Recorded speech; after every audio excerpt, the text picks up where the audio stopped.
नमस्कार, NaukingNews.com में आपका स्वागत है। वैक्सीन से काम नहीं चल रहा है। वैक्सीन से आगे कुछ सोचना पड़ेगा, कुछ बेहतर और अचूक सोचना पड़ेगा। वैक्सीन ज़रूरी नहीं कोरोना को नियंत्रित कर दे पूरी तरह से।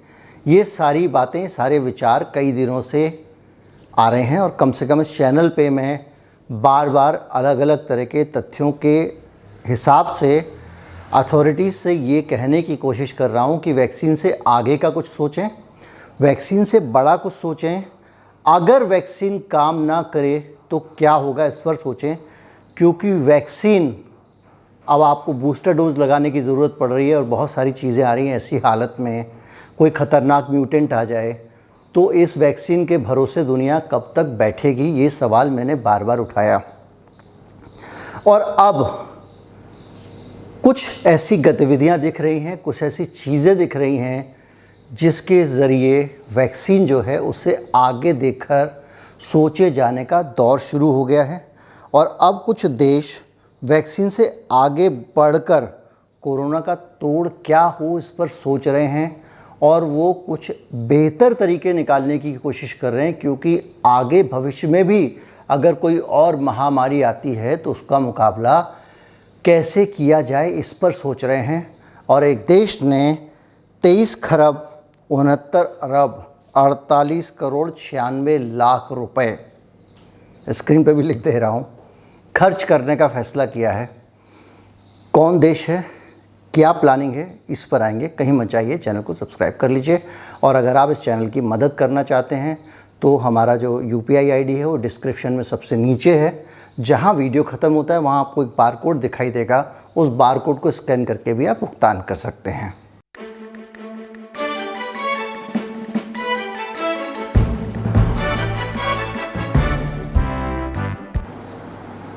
देखिए, हमने आपको कई बार बताया कि किस तरह से इज़राइल पूरी तरह वैक्सीनेट हो गया, उसके बावजूद वहाँ पे केस आने लग गए। और जो केसेस आ रहे थे उन केसेस में 55% के आसपास लोग ऐसे थे जो वैक्सीन लगवा चुके थे। ये हमने आपको बताया।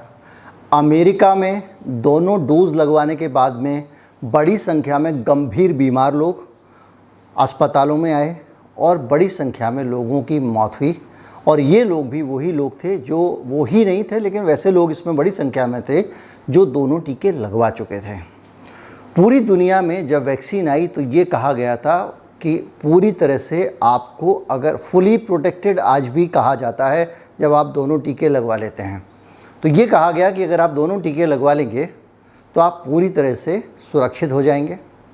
ये भी कहा गया, बार बार कहा गया, पूरी दुनिया में हर टीका कंपनी ने कहा और जिस देश में जो टीका लगाया जा रहा है वहाँ की सरकार ने भी कहा कि जो टीके हैं वो पूरी तरह से कोरोना वायरस को और उसके आने वाले नए वेरिएंट्स को भी रोकने में सक्षम है। चाहे वो एंथोनी फाउची हों, चाहे वो UK वाले हों, चाहे वो भारत वाले हों, उसके बावजूद वैक्सीन जो है उसके अच्छे वैक्सीनेशन के बावजूद, कुछ देशों में 100% वैक्सीनेशन हुआ उसके बावजूद, सिंगापुर का उदाहरण और बहुत सारे उदाहरण हैं, मरीज मिलने बंद नहीं हुए, मौतें कोरोना वायरस से होनी बंद नहीं हुई। ये अपने आप में एक चुनौती थी और चुनौती इसलिए थी कि हमने दुनिया के संसाधन सारे फूंक दिए, बड़ी संख्या में धन इस पर खर्च किया गया, अरबों खरबों खर्च हुए और उसके बावजूद ये अचूक और अमोघ अस्त्र नहीं लग रहा था कि एक बार आपने वैक्सीन जो है वो लगा दी तो आदमी हमेशा के लिए सुरक्षित हो जाएगा। ऐसा नहीं हुआ और ये चिंता लगातार मैं अपने बहुत सारे एनालिसिस में व्यक्त करता आ रहा हूँ। ठीक है, आप अपने मुंह से अगर ये कहेंगे कि वैक्सीन कम कामयाब हो रही है, कहना भी नहीं चाहिए लोगों को। जो लोग ये सब काम कर रहे हैं उनको लगता है कि अगर मैं ये कहूँगा तो एक वैक्सीन हेजिटेंसी बढ़ेगी, लोगों के अंदर ये विचार आएगा कि भाई वैक्सीन नहीं लगवाओ क्योंकि इससे तो कुछ होता नहीं है, या वैक्सीन नहीं लगवानी चाहिए, या इस तरह की चीज़ें। तो उस वजह से ये जो संस्थाएं हैं दुनिया की, ये कभी भी इस बात को खुल के नहीं कह सकती थी कि वैक्सीन पूरी तरह से कामयाब नहीं है। वो लगातार और आज भी यही तसल्ली दे रहे हैं कि वैक्सीन इसको रोकने में पूरी तरह से सक्षम है, लेकिन अब ये पता चला कि पूरी तरह से सक्षम वाली स्थिति उतनी नहीं है। लेकिन फिर भी मैं आपको ये नहीं कहूँगा, ये सलाह नहीं दूंगा इस वीडियो के ज़रिए कतई कि आप किसी भी तरह का कोई फ़ैसला वैक्सीन लगाने या ना लगाने को लेकर लें, क्योंकि ऐसा कोई फ़ैसला नहीं लेना चाहिए। मेरी राय में ये एक गंभीर विषय है, ये एक चिकित्सा का विषय है, ये एक इलाज का विषय है जिस पर कोई डॉक्टर ही आपको सही राय दे सकता है।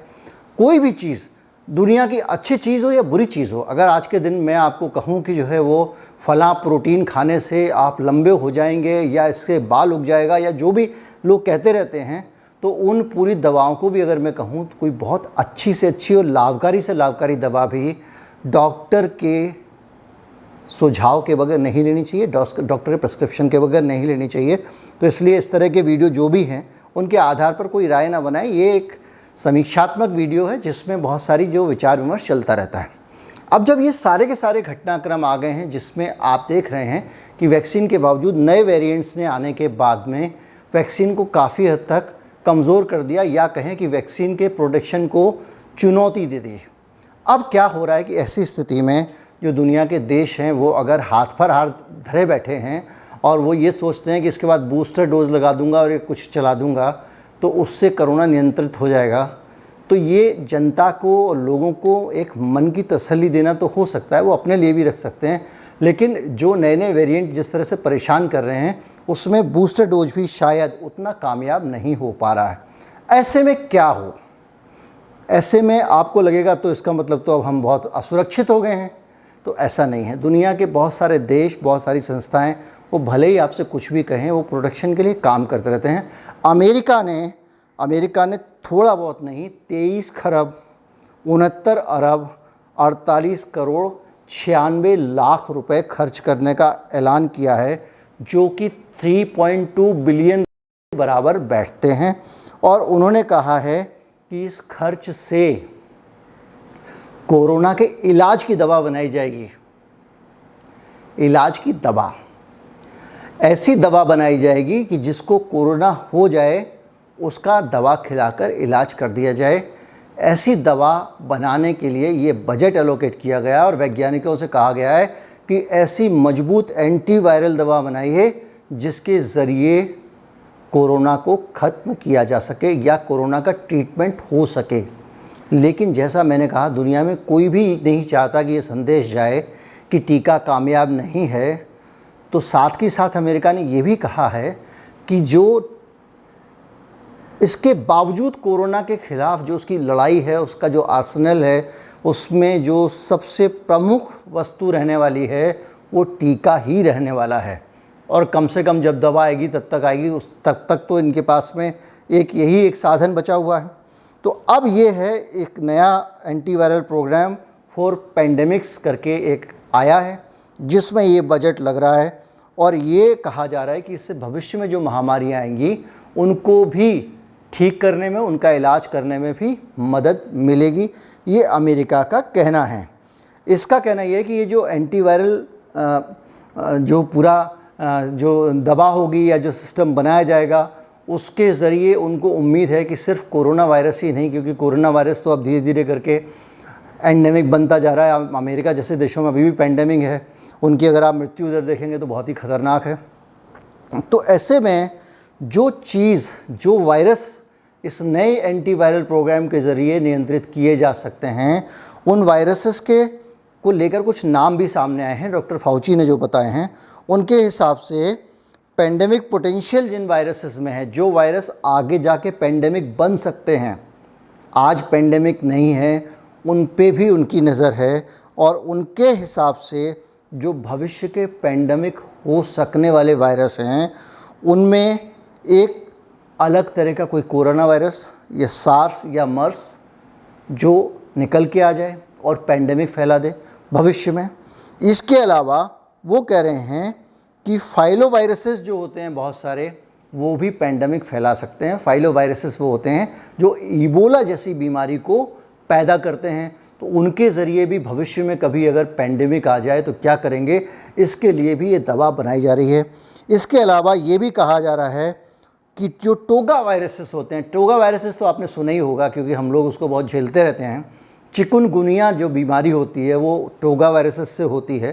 तो वो वायरस भी अगर मान लीजिए म्यूटेट हो गया, कुछ हो गया और बाद में उसका कोई नया स्ट्रेन आ गया और वो महामारी बन के दुनिया में फैल गया, तो उसका वो भी एक संभावित महामारी दुनिया के भविष्य में हो सकती है, ऐसा अमेरिका का मानना है।